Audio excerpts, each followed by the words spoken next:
పొద్దున్నే మా చిల్లరోడు ఇంట్లో కనిపించట్లేదు. సో ఏడికి పోయినాడా అని చెప్పేసి చూస్తే ఇటు చూడండి మంచం కింద కూర్చొని ఇగో ఈ బెండకాయ తింటున్నాడు. ఇగో చూడండి వాడే తీసుకుని ఎలా తింటున్నాడు. సో నేను చేయి పెడితే కూడా వాడు దాన్ని టచ్ చేయని ఇవ్వకుండా చేతి పక్కకు దొబ్బాడు మా చిల్లర నా కొడుకు.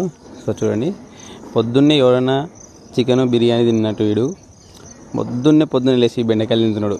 చూడండి మళ్ళీ వాడు 2 చేతుల మధ్యన పెట్టుకొని మంచిగా కూర్చొని శుద్ధ పూసలాగా ఎలా తింటున్నాడో. సో చూసారా వీడు మామూలు ఫుడ్ తినేదానికంటే ఈ పొట్లకాయ బీట్రూటు ఇవే ఎక్కువ ఉంటాయి వీడు తినేటివి. మామూలుగా ఫుడ్ అయితే వీడు ఎక్కువ తిన్నాడు, అంటే నార్మల్ డాగ్స్లా చికెన్లు మటన్లు తిన్నాడు. వీడు అన్ని వెజిటేబుల్స్ రా వెజిటేబుల్స్ తింటాడు. సో అందుకే మా వాడు కొంచెం బుద్ధిమంతుడే కానీ చేసేవన్నీ చిల్లర పనులే, అందుకే నేను చిల్లరోడు అంటాను. బట్ మా వాడు కొన్ని ఫన్నీగా చేస్తుంటాడు, అది నాకు బాగా ఇష్టం. సో ఓకే తిను ఫుడ్ పెట్టలే కదా, తిను ఎంజాయ్ పండగ.